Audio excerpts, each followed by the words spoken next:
Good morning, everyone, and welcome. I'm Jennifer Walsh, Dean of the College of Environmental Design. I want to thank everyone for joining us this morning for what is certain to be an exciting program, featuring first a lecture by Manuel Castells, University Professor and Wallace Annenberg Chair of Communication Technology and Society at USC, and of course, our very own Professor Emeritus of City and Regional Planning. Second, we'll have a debate amongst assistant professors, recent alumni, and graduate students about the future of our college. And to close out, we will have what I know will be an illuminating set of reflections by our rapporteur, not only of today, but of the last 3 days of our 50th anniversary celebration, by Dana Cuff, Professor of Architecture and Urban Design and Director of City Lab at UCLA, and also one of our own alumna. This morning's lecture, as well as the lectures of the last 3 evenings by Paul Collier of Oxford University, Janine Benyus of the Biomimicry Institute, and Barbara Maria Stafford of the University of Chicago and now Georgia Tech, have been organized as part of the College of Environmental Design's 50th anniversary celebration. Many of you were in the room this last fall when we held a series of celebratory events to pay tribute to CED's legacy and history. And at that time, our program featured reflections from distinguished alumni and emeriti faculty and major lectures from Del Upton and Sir Peter Hall. We had and have a lot of cause for revelry in light of the compelling history of the college. In 1959, the college was established as the first school to combine the disciplines that we now know as that constitute the college into a single college. And the college led the way toward an integrated approach to analyzing, understanding, and designing the built environment. And the college was also among the first to think about environmental design as a profoundly social and cultural act, as a practice that was inseparable from the context, social, economic, cultural, and environmental. And it was also founded on the belief that not only should the disciplines of our college work together, but also that we should have as part of our mix people with very diverse backgrounds, including scientists and social scientists and engineers. And so if you look at the roster over the years, you will see mathematicians, physicists, mechanical engineers, sociologists, psychologists, even geographers. At the same time, CED has historically emphasized environmental design as a profoundly ethical practice, one that cannot be done in isolation, but indeed must be co-produced with communities, other stakeholders, and policymakers. And linking theory to practice, I think this college has a long and well-deserved reputation for what we call design activism and experimentation. For example, building housing for homeless or disabled people, creating new models of settlement for the global south, uncovering patterns of environmental injustice, collaborating with communities to design parks and open space, or experimenting with new materials, digital design strategies, or geographical information systems. This spring semester, we turn away from the past and look toward the future. And the big question is, what's next? How should the next 50 years unfold? What is our collective vision, however provisional, for the future? The college was prescient and ahead of its time in 1959, and my goal is to ensure that we stay that way, that we're forward-looking and inventive, even if the future that we have before us is radically different than what people were thinking about in 1959. This is a world that we face in which the parameters are rapidly changing in response to global dynamics, new technology, dynamic struggles for social, economic, and environmental justice, and the challenges of learning to make buildings that are at once elegant but yet high performance, and to the necessity to design collaborative strategies to retrofit large swaths of the built environment. We need to be on the forefront of digital design and be leading the geodesign revolution.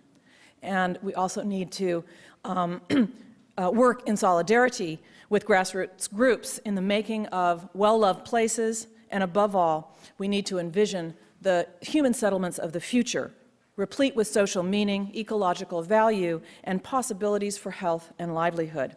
These are incredible challenges. They're major challenges and some of the central challenges of our day.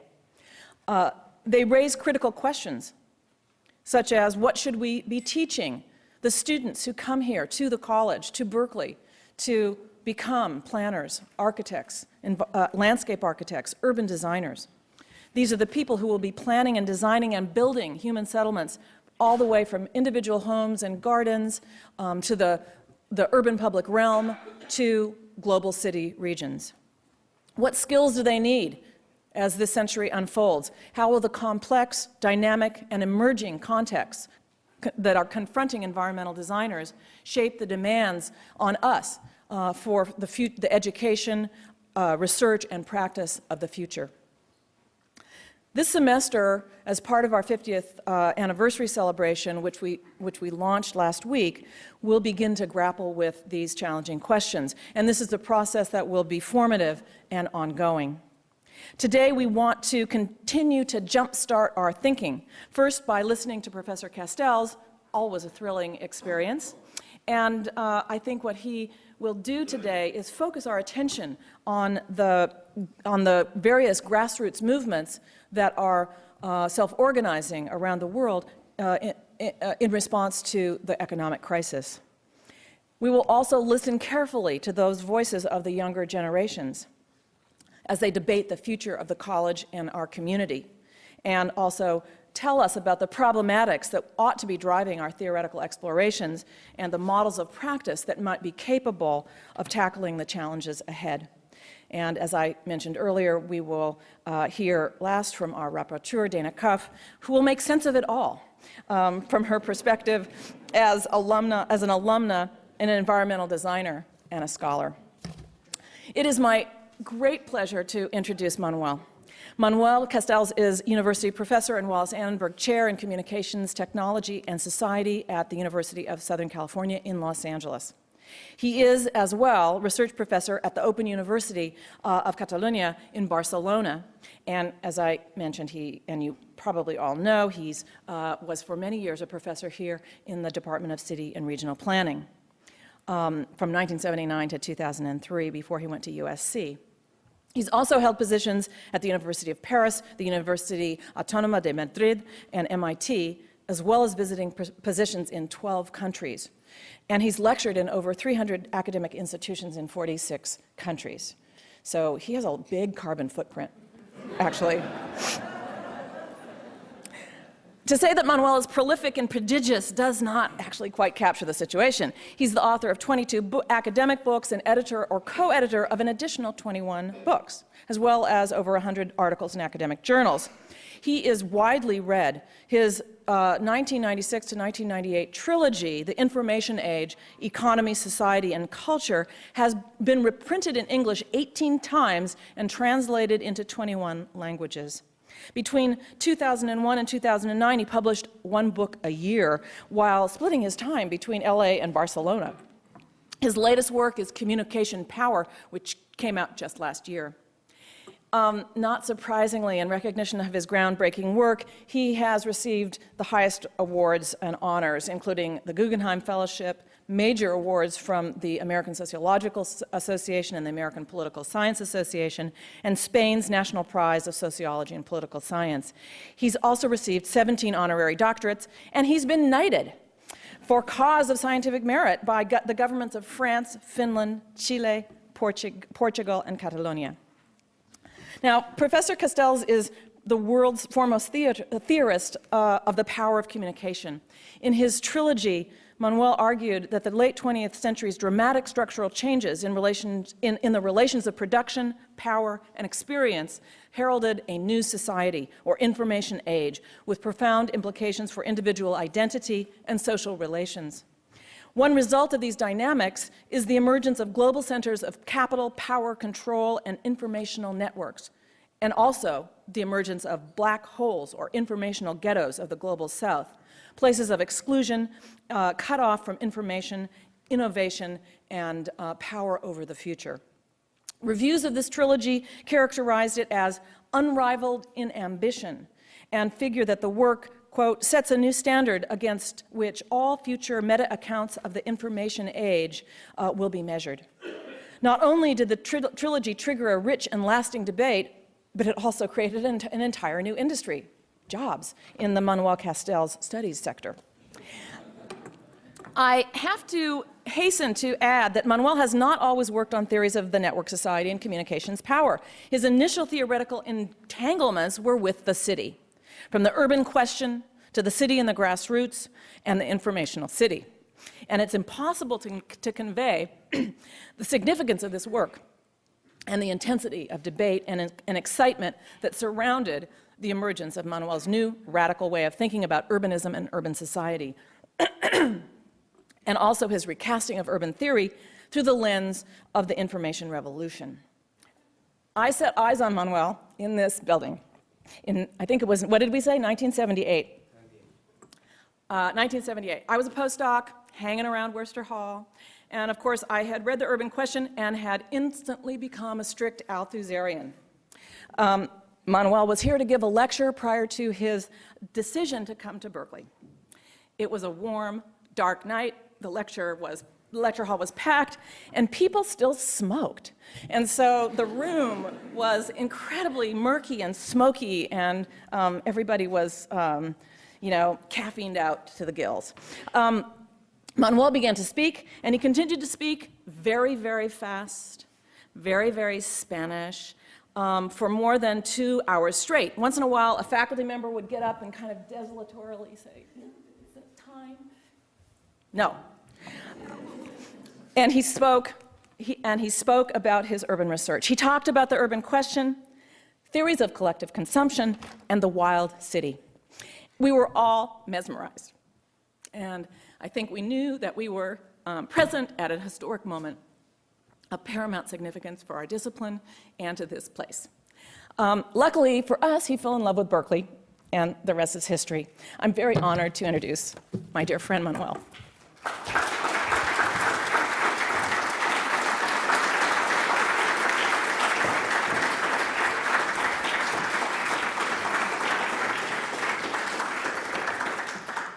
Thank you, Jennifer.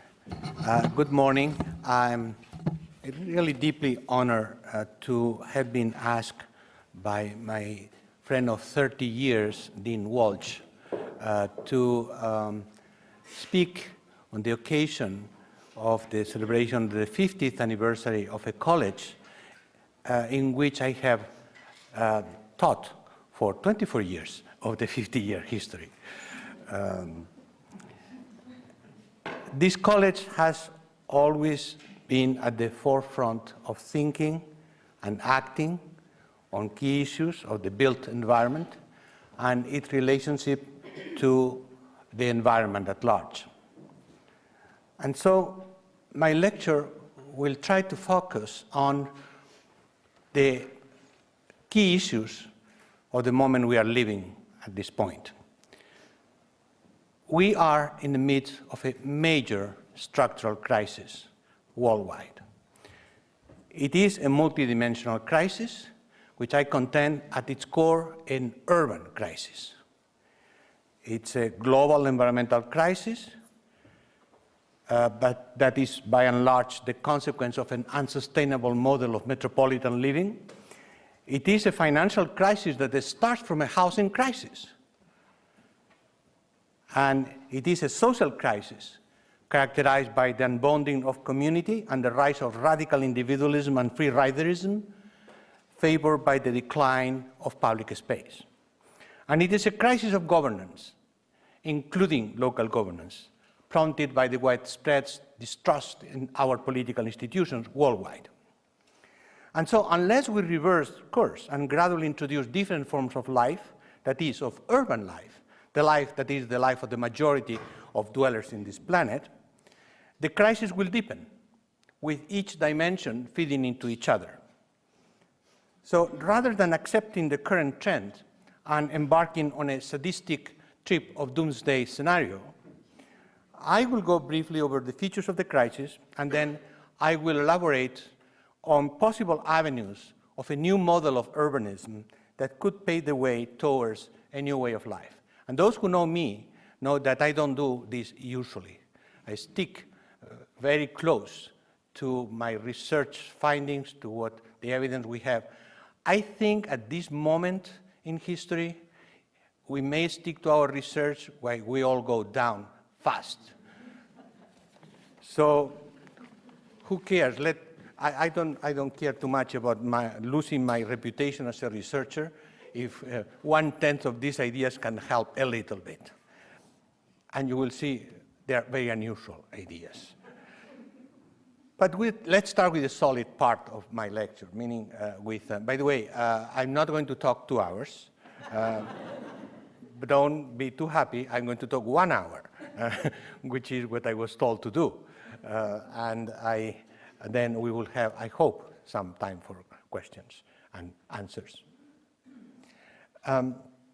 So this crisis, in fact, signals the end of some world. It's not the end of the world, but it is the end of one particular world, the world built in the last 2 decades on what I call a cart house of speculative global finance. The urban dimension of the crisis is not peripheral, it's central to this model of social and economic organization that led to the current massive default in finance, in consumption, in production, and in employment. The trigger of the crisis was the crumbling of the housing mortgage market as a result of the high-risk lending practices, the so-called subprime loans. Moreover, these unsecured mortgages were used as collaterals for other financial products and were integrated in derivatives, in synthetic securities developed by financial institutions in a context of loose regulation and lack of transparency. And so when the real estate bubble burst and mortgage market started to default, the crisis in housing finance spread to the entire financial system because of the overexposure of lending institutions and their insurers. In the year 2007, worldwide, the value of financial companies' assets over the value of the securities they sold was just 1.5%. In the US, the debt of financial companies increased from 39% of GDP in 1988 to 111% of GDP 20 years later in 2008. And this fact that the largest financial institutions were in a state of financial bankruptcy, technically, prompted massive government intervention, but which bailed out the financial institutions, but at the same time, most lending stopped for the majority of would-be borrowers.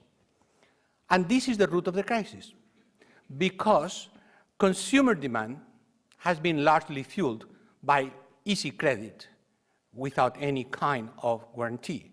And consumer demand accounted in the last 10, 15 years for 2/3 of GDP growth in Europe and 3/4 of GDP growth in the United States.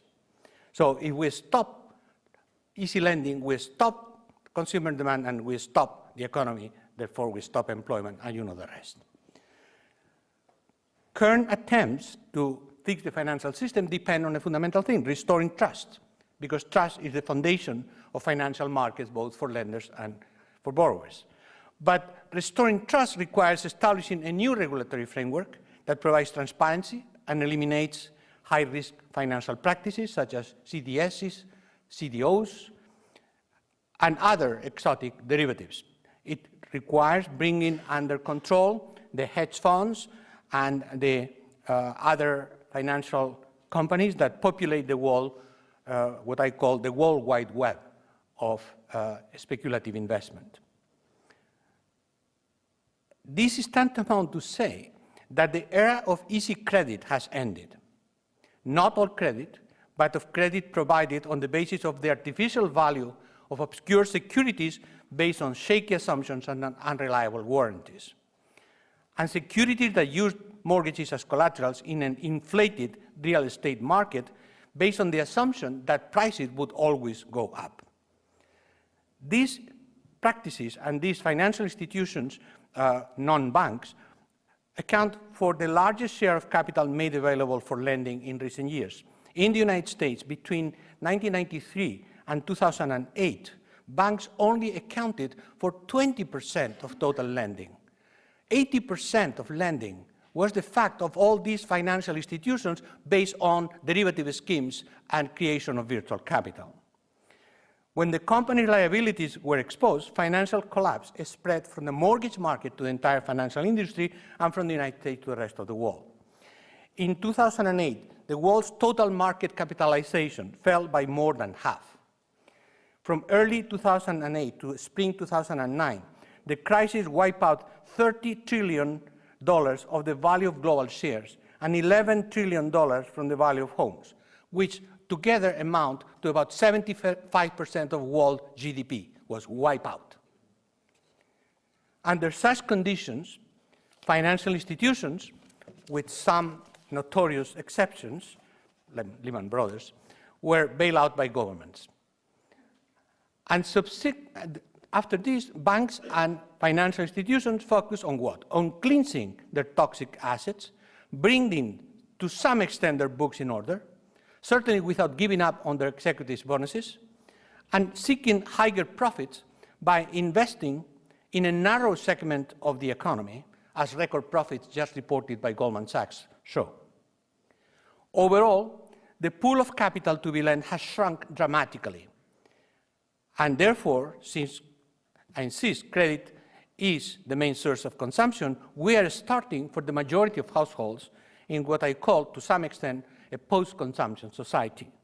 Not in the sense that people cannot buy their groceries or drive their cars, although in some cases this is the case already, but in the sense that living to work, to borrow, to consume has become increasingly an obsolete way of life.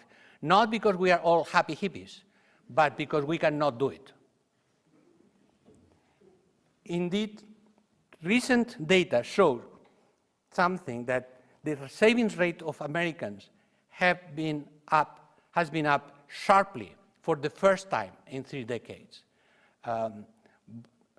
The savings over disposable income in the United States has went down to 3% in the last decade, after being at about 5% in the 1960s, compared to 40% and plus in East Asia, by the way, is going up now to 6% and is projected to be 10% in the following years. Why? Because simply people are scared, they don't trust anything, and therefore they start saving, which therefore reduces demand further and reduces consumption further and deepens the crisis on that particular model of economic growth. This is particularly intense in relationship to spatial development.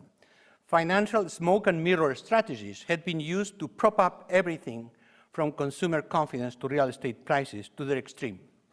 Entire metropolitan areas, and particularly suburban areas, and particularly along the west and south of the United States, had been built as giant speculative schemes.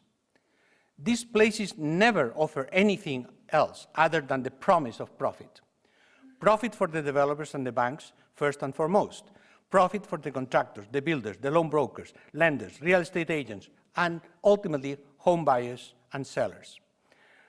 Other than the now busted promise of instant profit, these vast spans of new homes sprawling in a boundless territory had no reason to be built the way they were built and where they were built.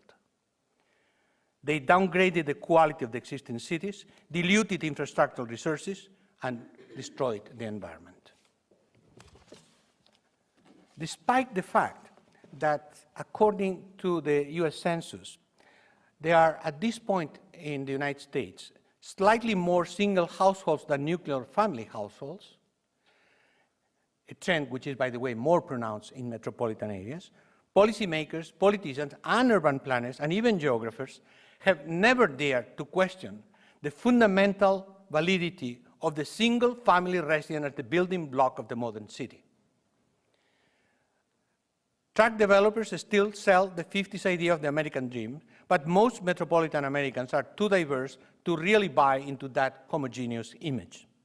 So why has the system been so utterly resistant to new planning practices that would reflect more adequately the diversity and demographics of the place? The answer is simple. It lies beyond the explanation of nostalgia in the realm of profit-making in the real estate market to feed profit-making in the financial market. And it's no more complication than that. To add true value to a place would necessitate knowledge of the place, the local culture, and the environment, which would take time. And time is money. A one-size-fits-all zoning regulation allows for a replicable formula of development everywhere, maximizing short-term profit. And so, as it has been revealed by the current housing and financial crisis, this profit scheme has largely lost its validity. Not profit, not capitalism, but this particular scheme of capitalism. The areas built according to the generic suburban formula are in fact the ones with the steepest drop in real estate value across the United States. The bad news, of course, is that the people who bought into it, often by lack of other choices, are spared from huge financial and personal tragedy. And the other bad news is that we are left with the environmental hazard that these huge areas of suburban tract housing represent. Many of these formula-driven developments currently are being abandoned and dilapidated only a few years after their completion due to a mass exodus of homeowners that followed the mortgage crisis and due to poor construction methods.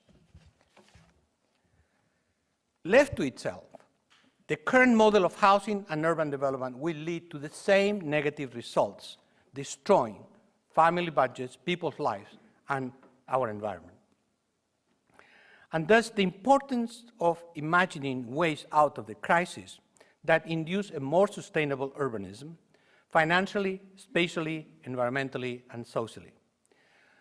You know, corporate leaders these days like to refer to the Chinese ideogram in which the same symbol represents crisis and opportunity, that again and again in every corporate speech this happens. They forget to say crisis for us, opportunity for them. That's a different matter.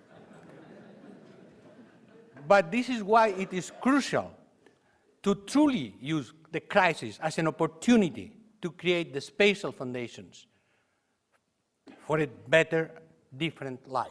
An opportunity to use the huge amount of knowledge that we have and creativity that we have to rethink urbanism as if people matter. So, before going into some remarks along these lines, let me put our context, our urban context, in a succinct historical perspective. Urban policies have always been central to the management of the transition from one socioeconomic model to another. The 1930s Great Depression in the United States, and I would say also in other countries, but let me focus not to complicate things further. You will complicate then later in the discussion talking about anything you want in the world. But in the 1930s, the United States could only emerge from the Great Depression by the gigantic mobilization of resources that was required by World War II.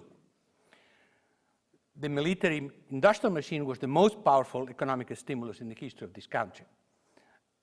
But its effects started to vanish after the war ended, and so something else had to replace this growth machine. It didn't come by the side, it was serendipity, but serendipity that was being tested and celebrated by policymakers. This something else was the federal urban policy of the 1950s. The new mortgage policies established in the 1930s were deployed from the late 1940s onwards and induced the dramatic expansion of the American suburbs, as all urbanists know. In turn, this expansion was made possible by the Highway Act of 1956 that provided federal subsidies up to 90% of the cost for the construction of metropolitan freeways, inter-metropolitan, but of course they became metropolitan. And so both the suburbs and the freeway program supported the expansion of the automobile industry, the heart of the industrial era. And the combination of mortgages and easy credit for the purchase of automobiles and household appliances favored the rise of the self-sufficient suburban single-family dwelling, fully equipped for family life, and with a full-time worker, the suburban housewife, to manage the unit and provide transportation and services for the family at large. And Hollywood did the rest, idealizing the suburban way of life in terms of a fairy tale. This was, in fact, a most efficient machine, one of the best in history, of capital accumulation and social stability at the same time. A machine that created a large middle class in America and improved the quality of life of millions of families for as long as the dream could be sustained.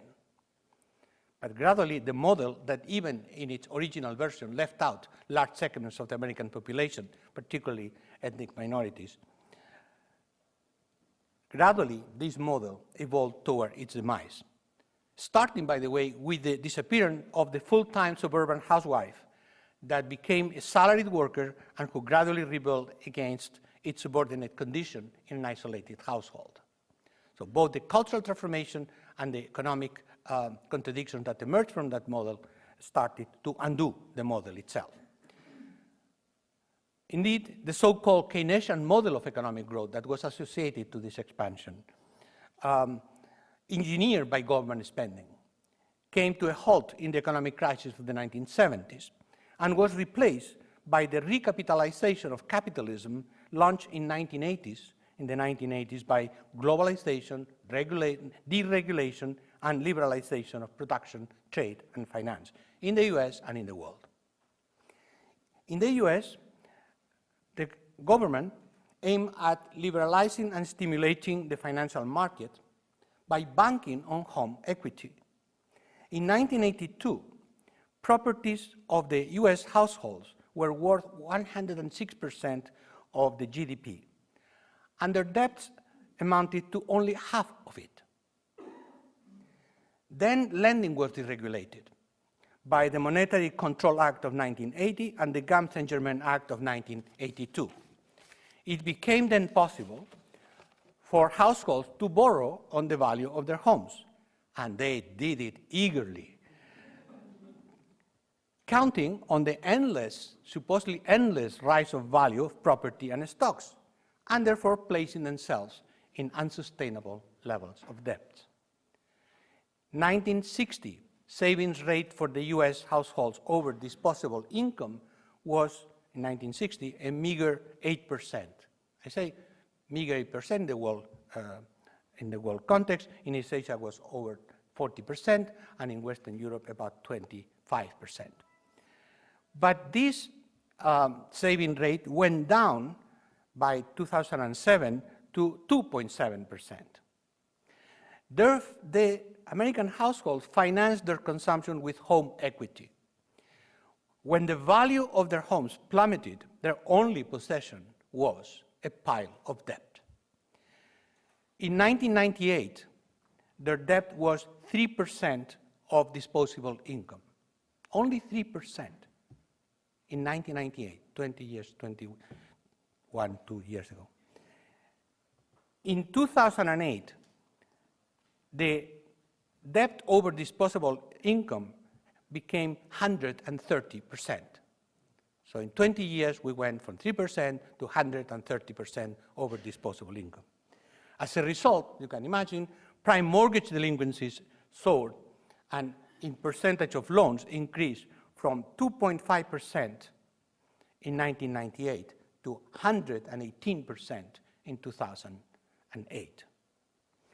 And so the form of capitalism and the urban expression of this form of liberalized global capitalism that shaped the world in the 1980s appears not to be viable any longer. Not capitalism, not the end of capitalism. Capitalism is eternal, okay? Let's start with that. But changes in capitalism are very important. When one system is the same, the most important thing is the variations of the system in practical terms. That inability of this model to continue to reproduce itself is not new. It's like after the 1930s, a new model was introduced, then in the 1980s, a new model was introduced, and now, at this point, a new model ought to be introduced. But which one? This is not a matter of historical fate or a structural determination of capitalism. This is a matter of political conflicts, values proposed and counteracted, and ultimately of policy choices. I would add that in this particular circumstance now, we have, in addition, an unsustainable environmental crisis, which is linked to the particular form of urban development that we have espoused for years. So the management of the crisis and the production of a new city, better adapted to respond to the challenges of our time, may go hand in hand in a process of multidimensional social and spatial change aimed at superseding the multidimensional crisis we are in. All these are observations, facts, sad observations, dramatic facts, I think much more than one can imagine. From now on, I'm going to try to introduce some remarks to justify the title of my talk, Reinventing Urbanism. In the current conditions of confusion and potential chaos, we are not out of the woods by any means. We are in a state of suspended animation by unsustainable government spending. Under such conditions, I still believe, in the power of ideas as levers of transformation. And after all, most of us, that's the only thing we have. So we better believe in it. So I wish to contribute to the current debate by proposing some of these ideas on a new form of urban space, associated necessarily to the broader framework of economic and social policies. Not a systematic vision, but a few examples that give a flavor of what could be a different form of urbanism.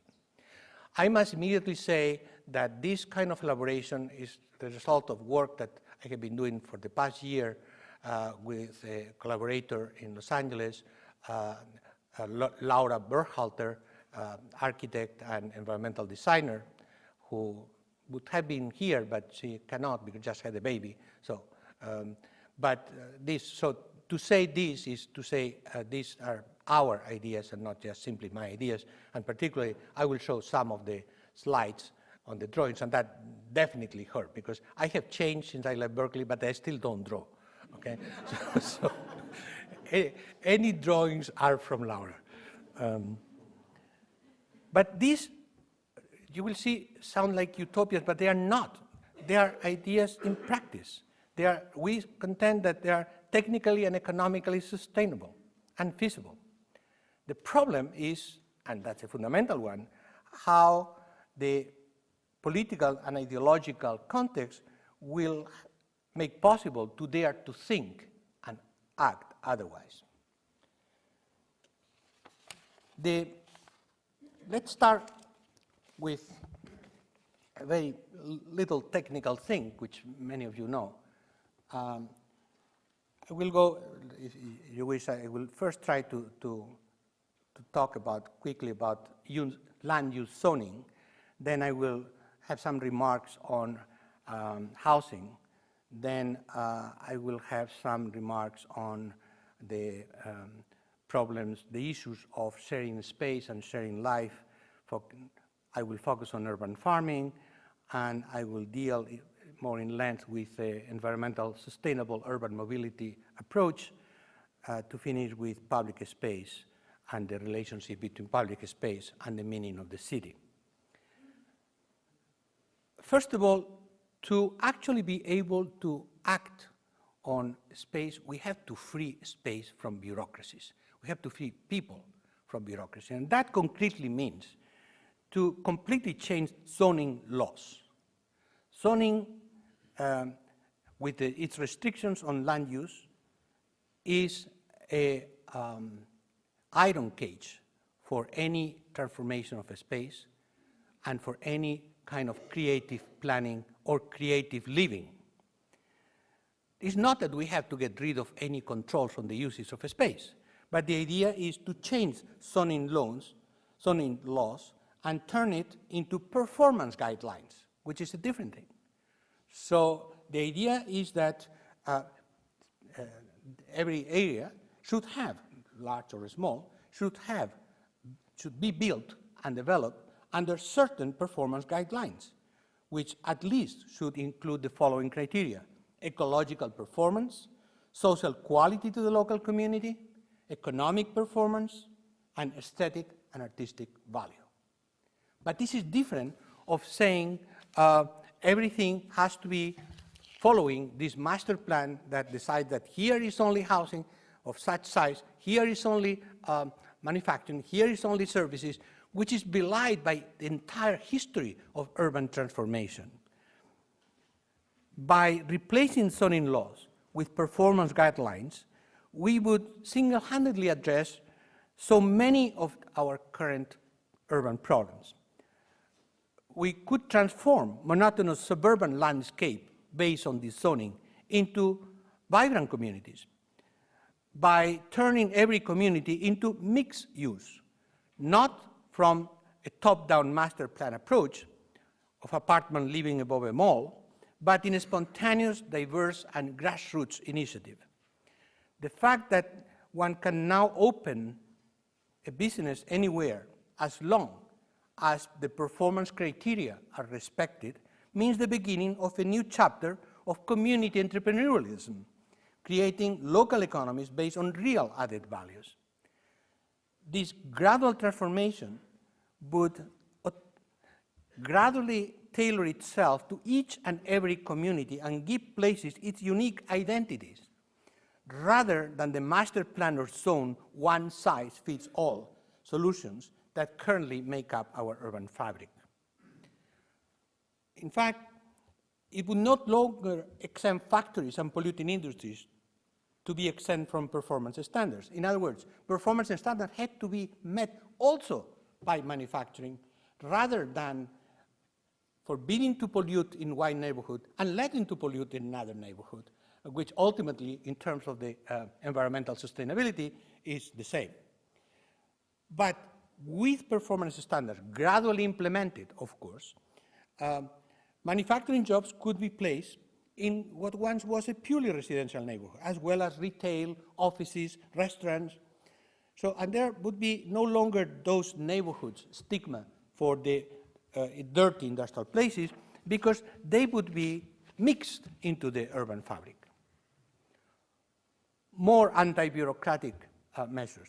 The minimum lot size should be eliminated, and I will come to this in a moment.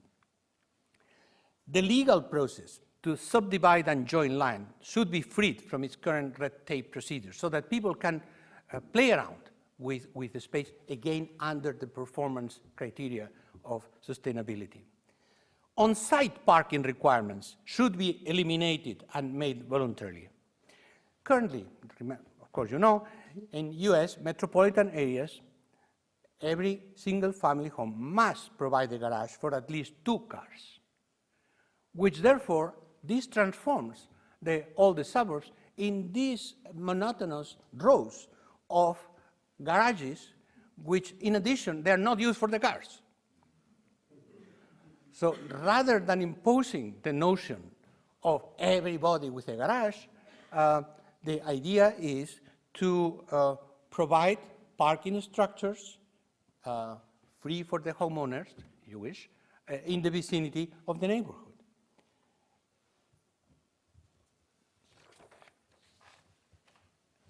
Fifth, every neighborhood should designate at least one street as a pedestrian zone, as a way to actually stimulate local life. 6, processing of licenses to operate small restaurants, home-cooked food, and beverage service businesses should be made easier.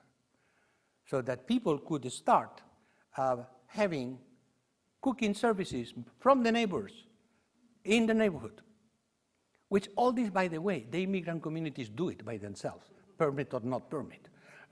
And this creates a thriving community.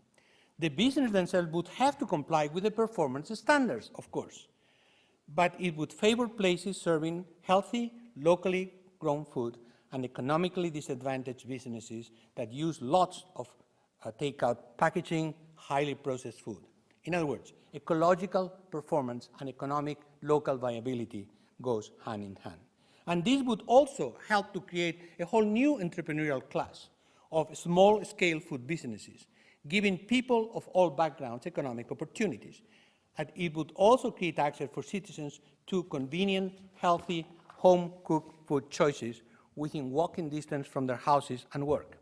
And it would create a real competition with fast food chains, which under the performance regulation could not perform.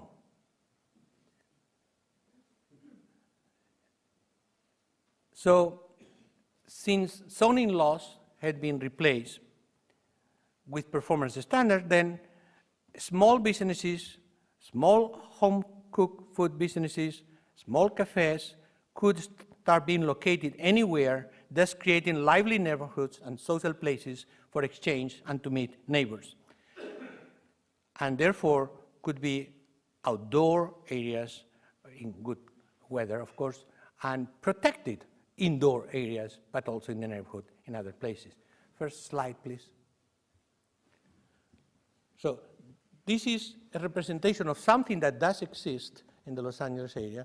This is not a cafe, normal cafe. This is a neighborhood initiative of people having a cooperative to produce food and to have cafe, etc., in the center of the neighborhood, having obtained some temporary permit from the city to actually be together without having to drive to a mall to have a cafe.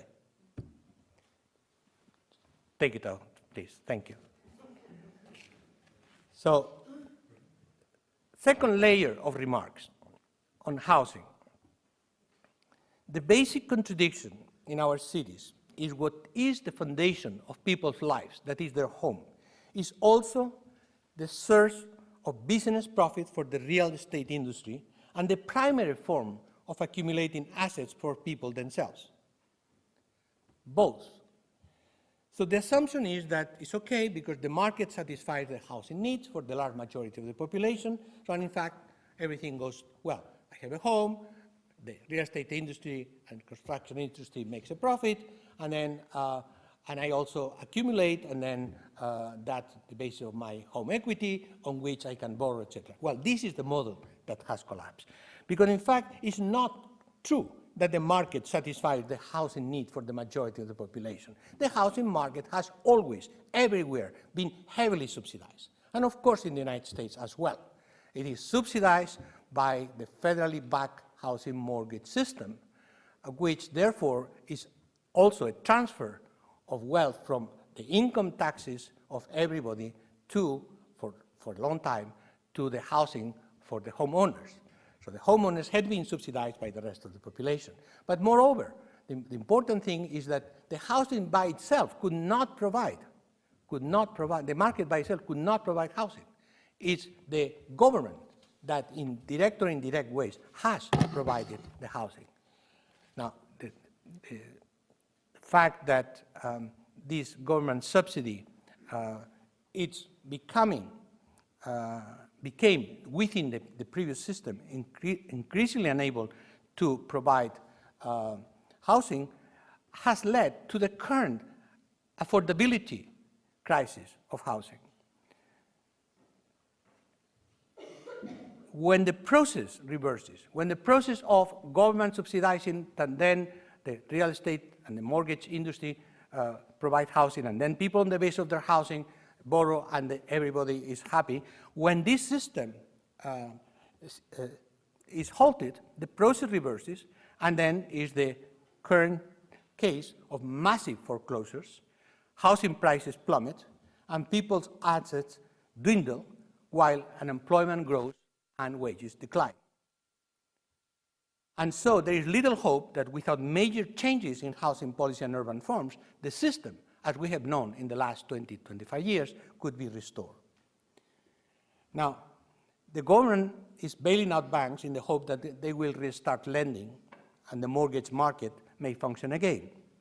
This may happen for a segment of the population, but millions are not in this category, either because they have lost their job or they now require 20% down payment. In other words, the new lending conditions do not fit to a very large segment of the population, which at the same time they continue without being able to pay their mortgages. In fact, I would say dramatic but interesting data is that most houses repossessed by the banks because of their owners could not pay the mortgages are not finding a new owner in spite of drastic price cuts. Even at the discount level, people are not able to re-enter the housing market. And then, under such conditions, a number of measures could be combined. In some cases, the federal government could, and is in fact doing it, extending the warranty of second mortgages by federal institutions to good faith prospective buyers at the limit of their possibilities, extending the subsidy so that to reach out the large segment of the population that cannot fulfill the criteria. But something else is happening. Community banks, as you know, are being funded now by the federal government to lend to local businesses. The new fee that Obama is trying to impose on the banking industry, a large part of this is to fund federally backed community banks. This is mainly targeted to small businesses, local small businesses, but this could be easily extended to local homeowners through housing cooperatives formed by the homeowners on the edge of foreclosure, buying their homes from the banks at a discount price with the support of loans from the community banks backed by the federal government. Going further, schemes of house sharing, either rental or in co-ownership, could be developed with the help of both federal agencies and local governments, as well as non-profit foundations. However, a number of imaginative financial schemes can be implemented, but their feasibility is dramatically hampered by the current legal framework of housing development and by the rigidity of local policies that fix the spatial forms in their current state. And so the idea would be to propose a reassessment of the dwelling forms that are appropriate for a period of reduced lending and a slow urban growth. Some of these new forms of habitat should be based on the notion of community network of social ties and resource sharing. For instance, the size of the houses. Everybody has been criticizing the excessive size of many suburban housing, family housing that now are half empty. And in fact, Los Angeles has introduced a law, an ordinance to call the anti-mansionization law to reduce the size. Well, depends. Yes, the size, a large house is terrible for one person, inherited from the history of urbanization in this country that doesn't fit. But it's great for communal living. It's great for sharing space, residential space. Not kind of countercultural communes. No, practically, for people living together and sharing a space, and sharing more than a space. Sharing cooking food, taking care of the kids, sharing resources, sharing transportation, sharing many things. Mini housing cooperatives, of course based on personal arrangement, but fundamentally also with a contract. In fact, most students do this these days. And nothing happens. There are little conflicts, as there are in the traditional nuclear, very married families, right? You took my car today, so yes, daily living is a daily conflict and at the same time a daily cooperation. So freeing the notion of this patriarchal nuclear suburban family in a large house, that is a myth, does not exist anymore, and make it possible, some of this housing, to be adopted as communal sharing resources for urban living could be another major initiative to be taken. But it's impossible now. It's impossible legally. It's impossible legally. So that's why I'm saying the problem is not only capitalism, the problem is bureaucracy. Bureaucracy. The problem is the zoning laws, but they are connected because these zoning laws and this minimum lot size and this type of housing is perfect for the real estate industry and for the construction industry that just is an assembly line of churning off products that then people have to fit into them. So it's the other way around. So it's not top-down planning.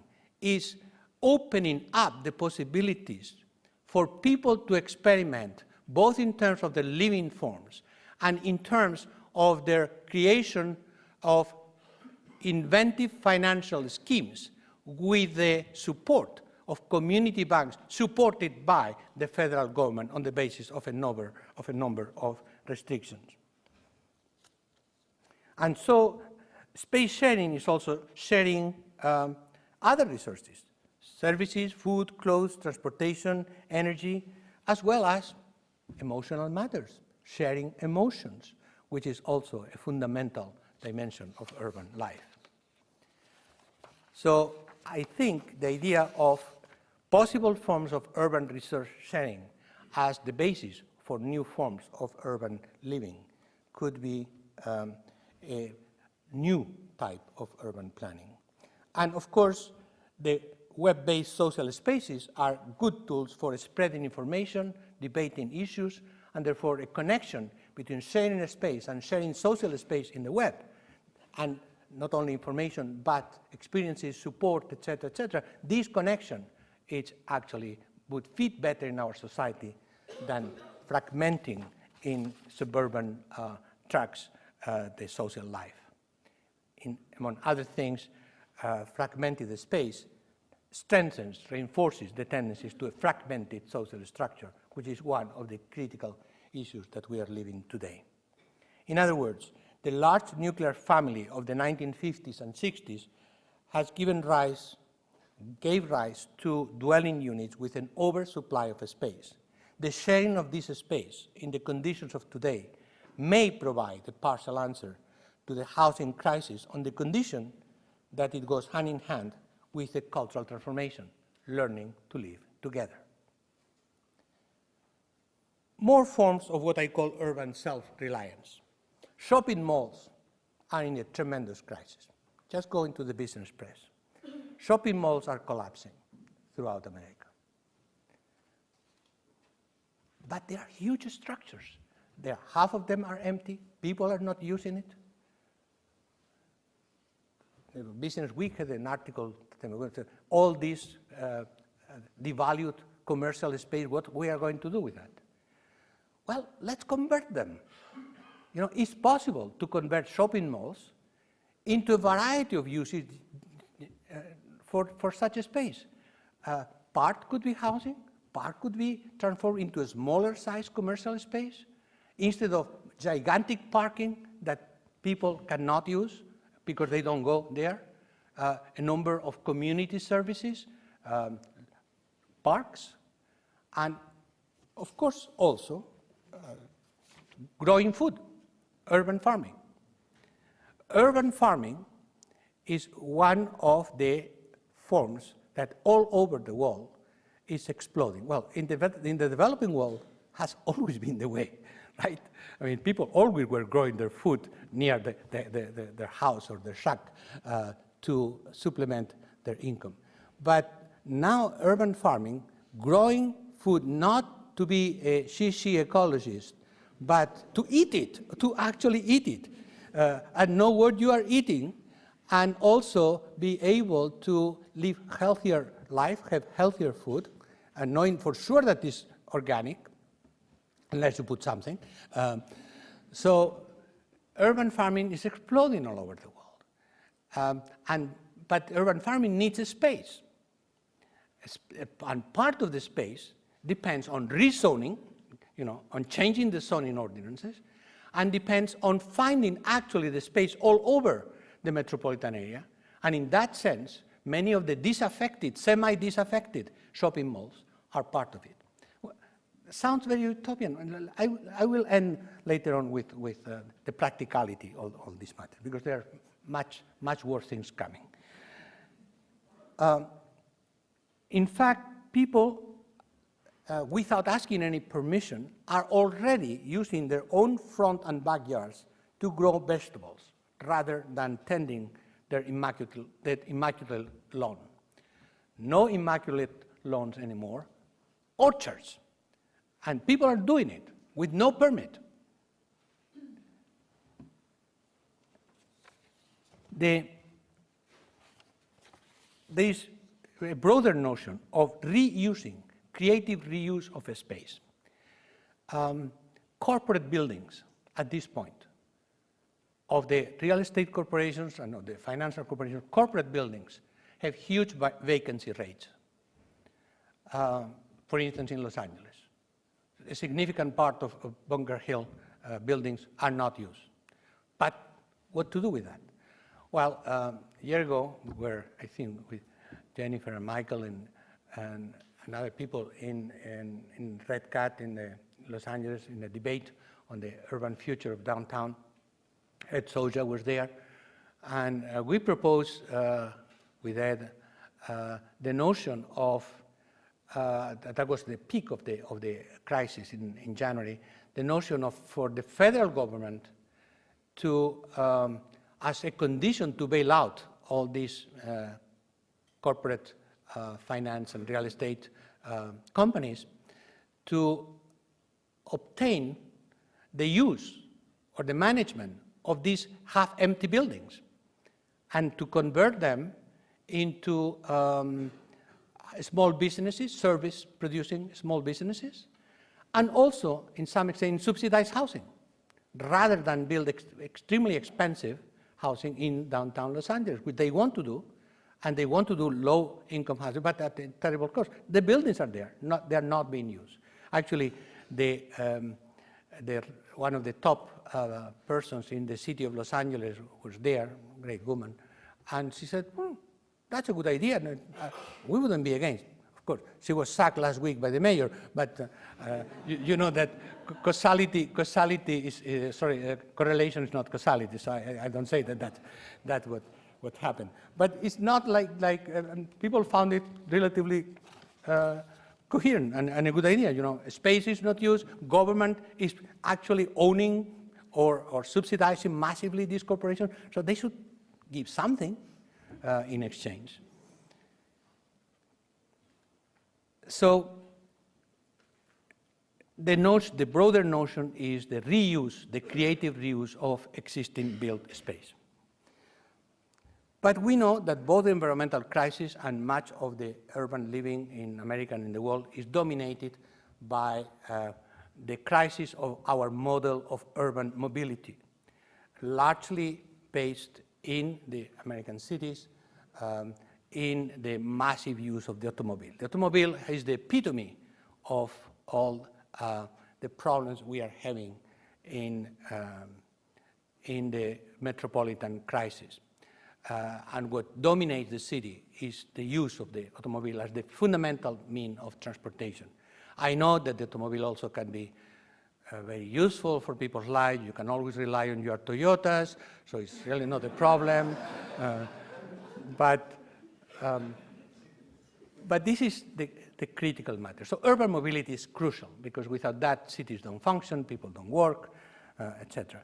So we have to really address with much more creative formulas the management of urban mobility. Planners had been trying to do that for years, of course.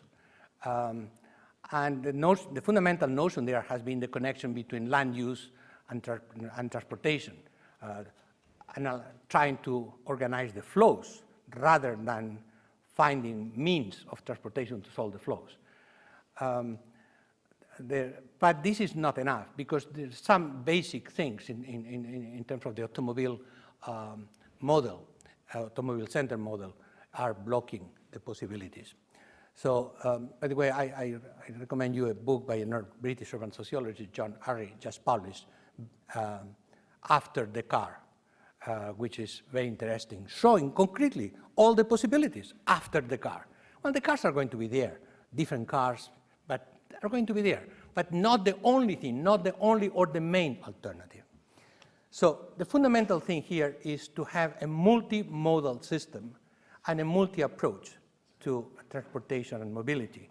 On the one hand, focusing on making sure through metropolitan planning, not local planning, that there is a multi-nuclearity of the metropolitan area and that there are multi-use of every metropolitan nucleus, so that the flows of transportation between different parts of the metropolitan area are reduced drastically. So more self-sufficiency. This is a very old notion from the British New Towns program.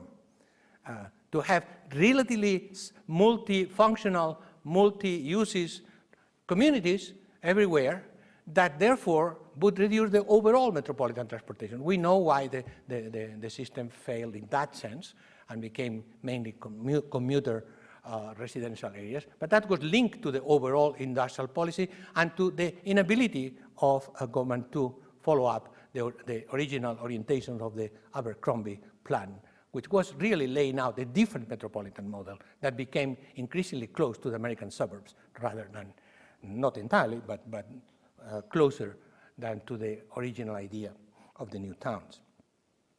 The fundamental thing is many different notions at the same time. Of course, ideologically and emotionally, the big thing these days is how much we can introduce pedestrian walks and actually walking as a transportation mean, and bicycles. The whole world is discussing about bicycles. The European models like bicycling, that you can take a bike from anywhere in the city and then you use it. You have a subscription, which in Barcelona costs about 30 euros a year, and you can take the bike and then you leave it in another part of the city, and you have enough distributed places for the bikes in the city. So it's the whole idea of the Amsterdam provost, but of course paying a little bit, because after all, and with an electronic card not to steal the bicycle. But that's what happened with the white bicycles of the provost. They were stolen by the provost. So this is working. It's working in Paris, it's working in Lyon, it's working in a number of European cities. It's working. But the problem is that once you have the bicycle, where you go, how you use the bicycle in the city. Well, great idea, bicycle lanes. Bicycle lanes, it requires a determined, courageous attempt to risk your life on behalf of the cause. Particularly in Paris, where they share the lanes with the buses. And Parisian buses are very big.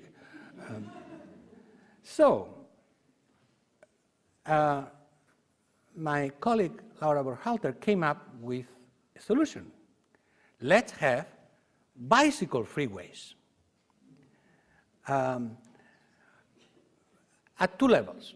First, of course, using everything you can use, and we are not going to start building freeways in the city again. So first, using ways of transportation, riparian ways, along the rivers. At least in Los Angeles River is easy because there's no river, right? So a little bit. I mean, Jennifer Walsh took care that there still is a trickle of water. But there are natural ways of passage in the cities that can be used to build a very fast, dedicated bicycle lanes. The issue is that the bicycle is only an efficient transportation system if you can go fast and you don't have to jump over multiple obstacles. You can go fast. You can reach about 15, for a non-trained bicyclist, 15 to 20 miles per hour speed, which is far more than urban traffic, including in the freeway system, at commuting hours. For trained bicyclists, it's about 30 miles per hour. But let's forget about the supermen and superwomen. For normal people, can be, then many European cities at this point have between 30% and 50% commuting traffic on bicycle. Amsterdam, by the way, is about 35%. Yeah, Amsterdam is Amsterdam, okay, but Zurich is not countercultural people. Can you imagine countercultural people in Zurich? So, no, but on bicycle, they do it as well. So, first, it's possible to use many areas of the city in which you can have linear passage lanes which are not impeded by traffic, by other possibilities.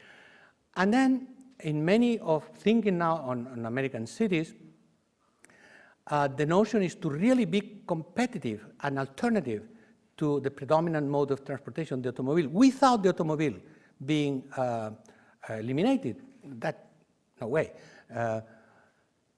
She designed a system of freeways on top of the current freeways. So bicycle freeways on top of the current automobile dedicated freeways. Please, slide. So this is the lower part, of course. I objected that this would block the sun from my driving, so she opened completely the whole thing, so it's actually better than the Bay Bridge. So cars are in the lower part. However, can you see a little thing on the upper right side? Well, this little line there is a suspended light rail train. So rather than having a subway built through the city, excavating the entire city, there is a system, which is technologically already possible and has been experimented in Japan, of light cars suspended from there, which is in fact a suspended metro. Remember, everybody thought in Chicago in the 1920s that the elevated train was crazy, but provided very efficient transportation, Chicago, over the elevated thing, plus made the possibility of all kind of action movies in the elevated train. So keep going with the slide. Okay, this is the upper part of the freeway, which you can see bicycles are there, skaters are of course allowed, and a central area of nice grass where joggers can go. So and of course trees, etc. But the main thing is that you have a lane that is unimpeded and people can go on for miles and miles and miles. Next one. So here is the bicycle freeway arriving and entering downtown Los Angeles. Again, the idea is that you combine with a linear urban park. Come on, even Le Corbusier did it. So a linear urban park which can actually be integrating the environment with transportation. And remember, under is the automobile freeway for the zombies who still drive. You know, they are relegated to the down of the food chain, while elevating people to the top of the food chain. And next slide. So, and then of course the notion is that this should be also a social space. You can have sidewalk cafes and places. So creating a linear long public space in which people can use it. Of course, this is Los Angeles weather, but don't worry, could be heated and cover bicycle freeways all over the frozen universe of the Midwest. Go ahead. And this, of course, is here you can see better on the right side, suspended the rail train that goes into the freeway coming into urban Los Angeles. So, drop the That's it for the slides. It's not, we have many more, but that's enough because I want to finish my talk in a few minutes. So in addition, by the way, the idea is that would be an elevator through to go up and down, and with different stations of the train. The same elevator that goes to the train station also is the way to access the bicycle freeway with the bicycle. But to actually make it a commuting system, not on Sunday morning, a commuting system, then you need locker rooms in which you have your bicycle there. You go, take your bicycle, and actually you have another locker room near your place with your business suit. So you bike, you go there, you have a shower, and then you put your business suit and go to do the same stupid thing every day. But at least you do it on a style, which is a different thing.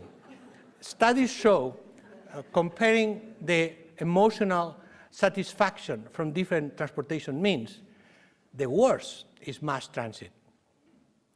The best, by far, is bicycle. As a transportation mean, again, not the Sunday experience. Well, this, of course, had to be combined with many other things, particularly with a transformation of the vehicles, including the automobile. And in that sense, the most innovative design that I know is the one by Bill Mitchell at MIT, the city car, which is already operational, and as well as the city motorcycle, which is actually, this one is being produced already on an industrial scale by, naturally, a Taiwanese company. The city car design, in fact, was commissioned by General Motors before it became a public corporation. So as you know, you can see it in the web easily, but simply I remind you that this is an electric car, but it's also more than that. It's a foldable car. You can fold it. And then you can fold it and stack it with a pile of other cars in poles that are supported originally by solar power or other forms, wind power, etc. So there is a basis of electricity there, but then there's a pile of cars that are stuck, and then they recharge, of course, when they run, and they recharge themselves and the other cars when they are stuck in the pole. Okay? And the car being foldable can be taken from anywhere in the city, the same system that is being used with bicycles in Europe, and it's also programmable. So it's your individual car, but your individuality is not in the car, it's in your electronic card. So any car recognizes you, changes color, adapts the system, opens up and says, hello, Bill. So this exists, okay? So it's, the utopian thing is that this is stupid society, not the technology, not the imagination. This we already have. So gosh, I'm still a little bit Marxist. This notion of the forces of production being blocked by the social relationship of production, well, that's the point. You know, there is still social relationship of production, and they have corporate suits, and they have corporate names. Now, and by the way, this freeway program that we were proposing, we were thinking directly about Obama's promises. Obama is trying, at least says, to revamp the decaying transportation system, the decaying road, the decaying everything is decaying in terms of the public infrastructure. Well, if you are going to destroy a freeway, to repair it, well, you should try to do something different, not to do exactly the same thing. So you are going to undo freeways, well, do new freeways with a bicycle freeway on top. And that, we calculated the cost in terms of relationship to building a subway, for instance, and of course it's 1/10 of what would be building a subway. And then a number of urban paths to actually walk and walk from places to places. Not, you know, one of the paradoxes of our life is people who take their car, drive like crazy, go to a park, run around, take the car back to exercise, rather than being able to exercise going to places. However, to go to places, you need to be unimpeded in terms of your walk, and you need to have in a really pleasant environment, so a green environment, trees, paths, lanes, all these could be combined. All these could be combined. And there are a number of things that the moment you start thinking about it, you can actually do it. There are debates about the measure, but when the current mayor of Chicago, Daley Jr., decided to plant gardens in the roofs of the buildings of Chicago by the thousands, everybody thought, what? That's crazy. Well, now Chicago is a green city on the top. So again, the whole idea is to start to liberate our imagination and then dare to think and act. Just one remark on the importance of public space. Public space is the heart of the city. The city always had been communication systems, and the communication systems are organized around public spaces.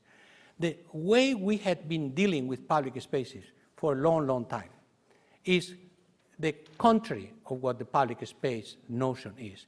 Public space is not a secluded public spaces with monumental symbols that you have to go there from anywhere in the metropolitan area. So public space is a distributed public space. Public space can be a street corner with 3 trees and a little park and a cafe or whatever, or a yoga center. Places of activity and where people can be there in the public and interact with each other. This is public space. And this is the public space of the famous Italian piazzas. It's not Piazza Navona, it's the little piazzas everywhere in Rome. That's where the public space is. So distributed public space requires, again, a deliberate policy of helping to have multi-use corner streets, small parks, distributed all over the place. One of the good things about the Barcelona model, many are not so good, but one good thing is the distribution of public spaces through squares that were built, big squares where people could really meet, and small, very small, micro spaces where people could interact, sometimes a few square meters in a corner of a medieval street. The idea of public space is not to create theme parks. The Barcelona Ramblas are a theme park at this point. It's not a public space. Most of San Francisco is a theme park for tourists. It's not a public space. Public space is what people can appropriate themselves and feel themselves at home while being in the street. And you know what? Public space, vibrant, distributed public space, is one of the key elements for a safe city. A safe city is not based on police. If you need police, bad. It's not a safe city. Of course, there's always some need of police. But really, the main issues with the police is that they hate to see more than 4 people together in the street, scheming something. So they empty the streets as soon as they see a little crowd, out. Because for them, their job is much simpler if they take people one by one. Is much more controllable, but it kills the city, it empties the city, and therefore all the bad guys can proliferate. And that's a very important change of mind. Public space is related to the ability of people to retake their streets, and the ability of the people to retake their streets is connected to some of the design. So to go from the city of fear to the city of hope was through neighborhood life, distributed public space, and the ability to live, the capacity of citizens to meet each other without fearing that they are actually violating the curfew. And I say this because poor David Harvey, first time he arrived in Baltimore many years ago, at 9 p.m., he had the bad idea to walk around his neighborhood in Baltimore, and he was arrested by the police. I said, why? So, well, you were walking in the street. But, yeah, well, suspicious. 9 p.m., you the only person walking in the street? But after that, David Harvey started to radicalize his speech. So how all this could be done? Well, you know what? It is being done. It is being done. This is under the radar, but not so much, because Michelle Obama is doing urban farming in the White House lawn and teaching her children to grow vegetables there. Who would think, just imagine, who would think that the White House lawn could be used for urban farming, okay? And of course, hundreds and hundreds of schools around the United States have, from that moment, felt legitimized to do the same thing. They were already doing it, but the scale of the phenomenon has grown extraordinarily. There are, throughout the world, tens, hundreds of thousands of people living differently already.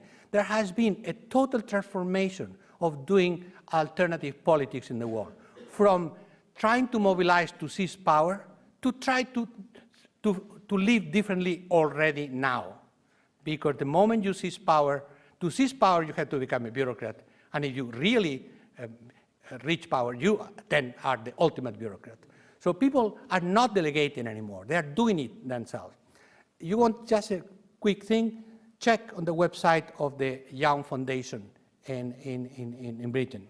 The Young Foundation is coordinating a number of these things, led by Jeff Mulgan, and has a website where many of the experiences in Britain and in Europe are being proposed. I'm doing such a research these days, and I'm finding huge amounts of time banks, people sharing time over the net, consumer cooperatives, most of them related to eco-farming, producing cooperatives relating to the consuming cooperatives, house sharing, home task sharing, barter. Again, all these on a massive scale, not a few hundred communes, hundreds of people, and normal people, okay? So people who think it's a different life that we could actually take in our hands. The problem is that, by the way, there is an incredible TV program just finished in the production stage by the Dutch television, VPRO, exactly showing these practices all over the world. They went for 6 months interviewing and showing people, and they are going to air, it's a series, starting next month. So watch out, this is there. And the problem is that we still live in our little boxes, and the inability to link to each other shows that we don't know what other people are doing. The web is full of experiences. People around the world know that there's a change.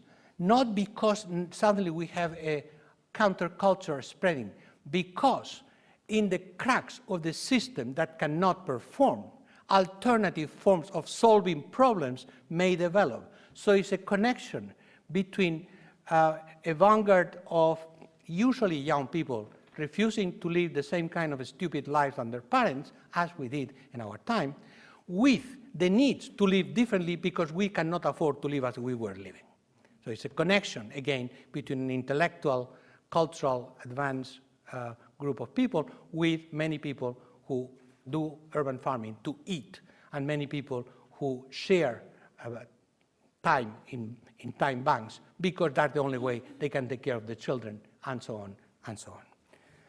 So all this ultimately may or may not change, not solely depending on our ideas. I think ideas are fundamental. I think we can, but depends on how citizens are able to ultimately mobilize to change the local and global policies that are shaping their lives. So there is a way of reinventing urbanism. The ideas are there. The political will of literally millions of people are there. But it's also important to establish this connection between ideas and practice.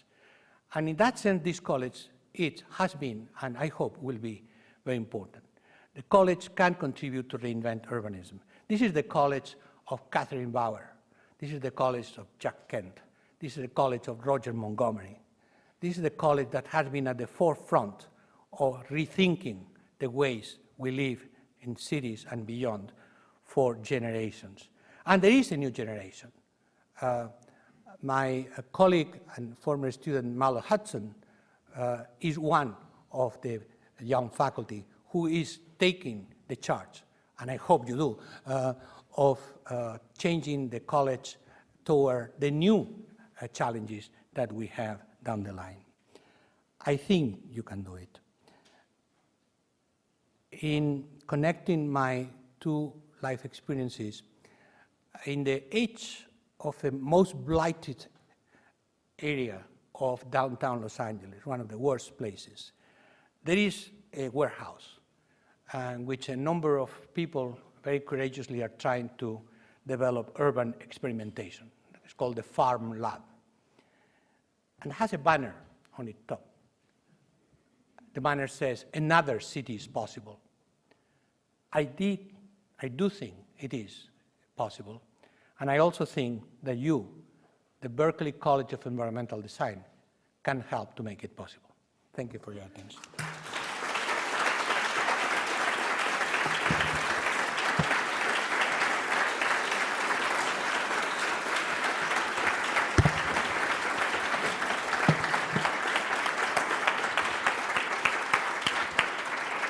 Wonderful.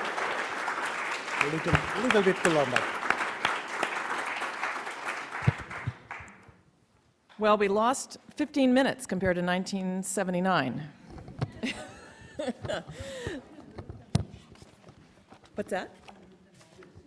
Okay. We're going to move the mic to the center aisle, and we're also going to allow Manuel to answer a few questions before we take a break, but we are behind schedule, so we'll just have a time for a few questions.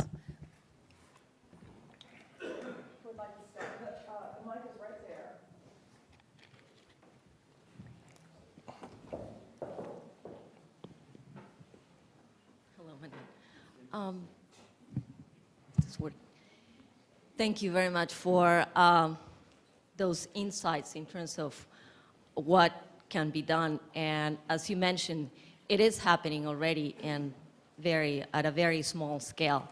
And as you indicated, it is happening in spite of our bureaucracies, to which I am part of at this point. And it is happening in spite of some of our planning practices. So when you were closing your talk, you were talking about the possibility of rethinking.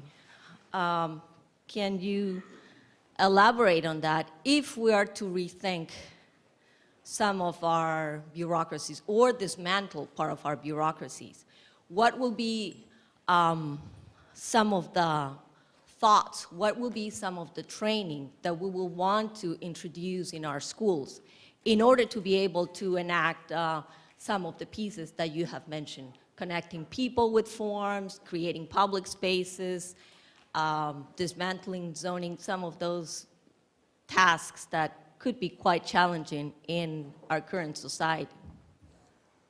Thank you. Well, first, glad to see you. Oh, your mic. No, I have not. Well, look, I think that it's not so different from what this college has been doing for years, in fact. It's allowing in the classes and in the programs for free experimentation of ideas and perhaps connecting it more directly to work on the ground. So here is the issue. The educational institutions have a fundamental task to provide people with the opportunity to have jobs and good jobs. That's the fundamental task. If we fail in that, everything else is ideology. And therefore, here's the contradiction. The jobs, the image, what the jobs that are needed in the planning profession, for instance, or in the architectural profession, this image may not correspond entirely to reality.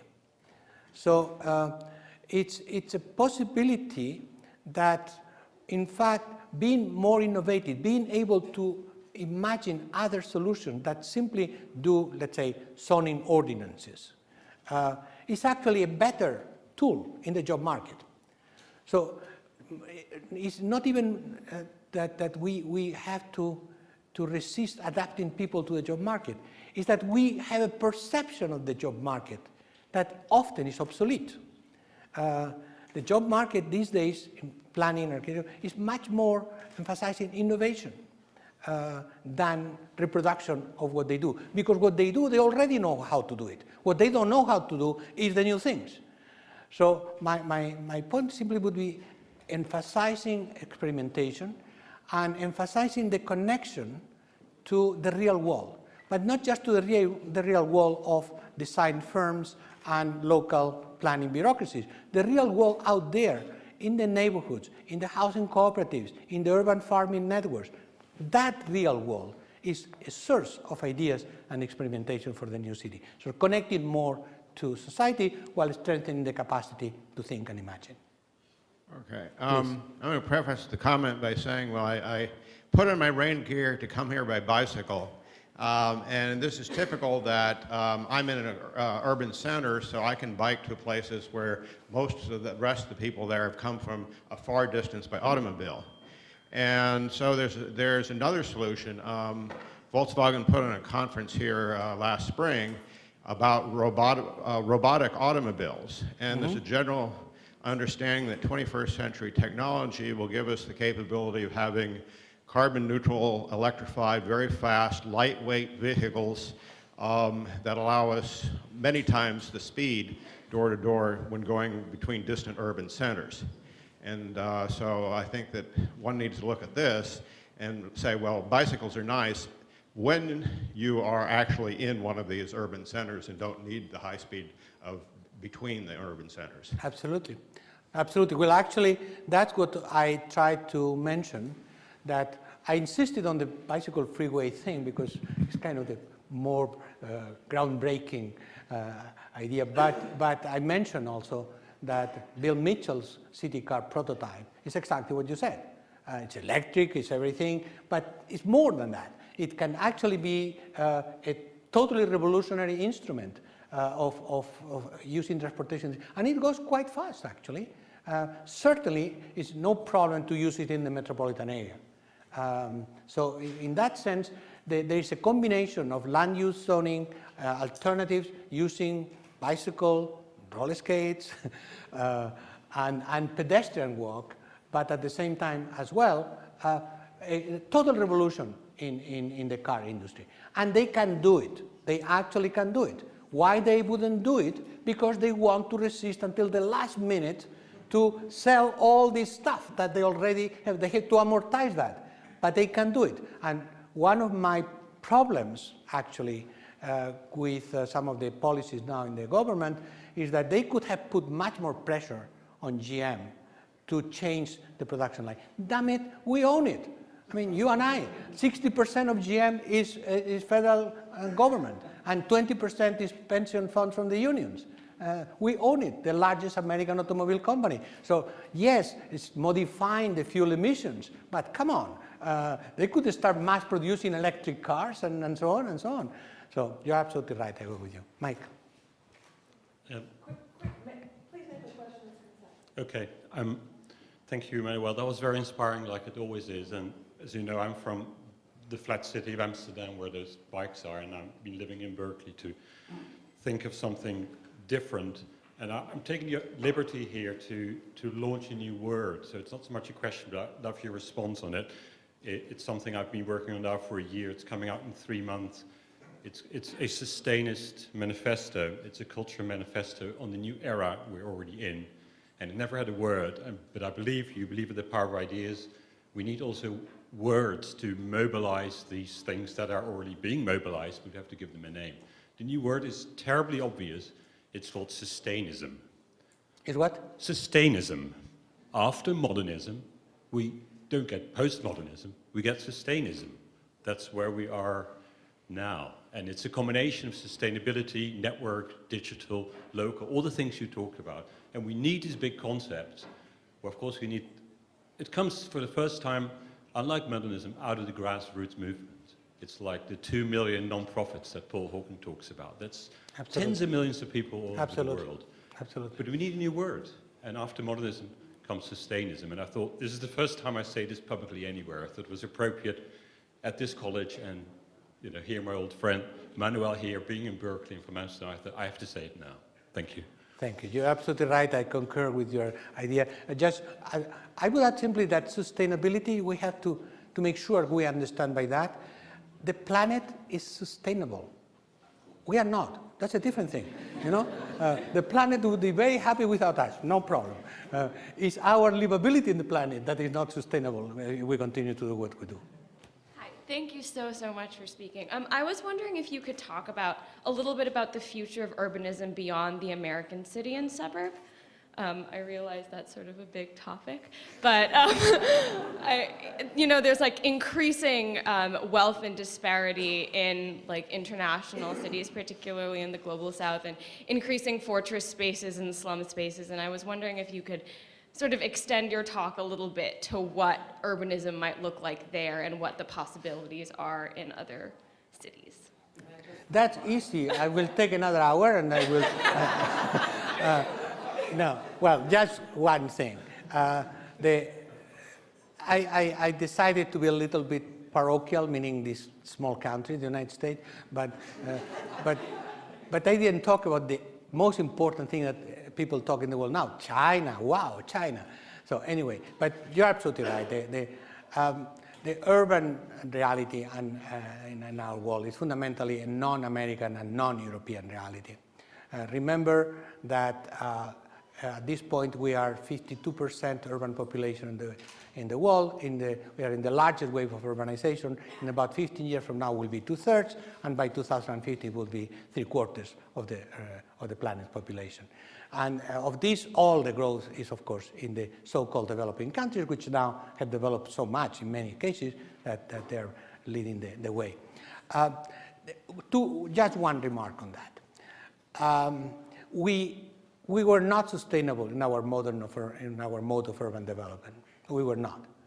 But the only reason we could think that this was a couple of 200 years later, so who cares, is that the other guys were not doing it. We needed poverty, not to exploit the workers, which we don't need poor to exploit. We need rich to exploit. Not to exploit. We needed the poor to remain poor, and not to adopt our same model of massive consumption. Now, once China, Mexico, Brazil, India all go this way, now is panic, total panic, because they are imitating, and they shouldn't do that. They were supposed to stay poor, and we would help them. And now, really, this is the problem. And the first time I was in Guangzhou in 1983, I met the chief city planner of Guangzhou, and I told him, oh, this wonderful city, full of bicycles, 6.5 million people on bicycles. And then he said, you know what? You are a racist. Really?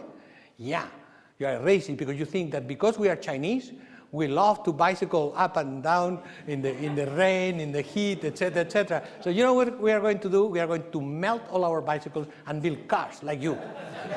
So that's what is unsustainable. Go ahead. Okay, thank you. I just wanted to ask, you start saying that this was an international crisis, a worldwide crisis.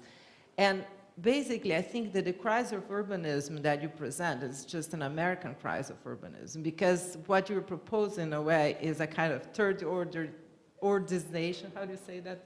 Transforming Los Angeles in a third world country, because many of the solutions that you are bringing are actually current in the rest of the world. So is the same crisis of urbanism is basically related to the previous questions. Can we talk about the same crisis of urbanism in the United States or everywhere else in the world, or not? So is still a crisis of urbanism in those parts of the world or not? That's a very good point. I decided to concentrate for a number of pedagogical reasons, not to go overextended in a complicated talk, but you're absolutely right. However, I contend that this is the same crisis of urbanism almost everywhere in the developing world, in the world that has been produced in terms of the built environment in the last 40, 50 years. It's not necessarily the same in Europe, but it's for a number of reasons, although if we talk about the new suburbs in Germany or England or France, they fit the pattern. The automobile is dominant everywhere, even in mass transit areas. Barcelona metropolitan area, the ultimate city, is still 60% of commuting is by car. If we go into the exploding metropolises around the world, Bangkok, there's one major freeway from one top to another of the city, and this is a totally dominated freeway city with then rickshaws and all kind of other things and motorcycles, but the fundamental model, the American model, has been exported. Caracas is completely dominated by the same model. Sao Paulo, the same model. So if we go city by major metropolitan area, there is the crisis of a particular form of metropolitan form rather than city life. And then there, the solutions have to be adapted completely. So the problems are the same, the solutions are not necessarily the same, but the principle for the solution, which is eco-sustainability and relying on decentralized forms of urban life, this is certainly the same. And the main thing is China is doing the same thing that America did on a gigantic scale. They didn't have to do it. They didn't have to do it. It's something related to industrial cultural complex in China that decided that that's the way to be modern. But they didn't have to do it, and they are doing it, and they are already meeting exactly the same problems that the United States met 10 years ago. Well, thank you so much.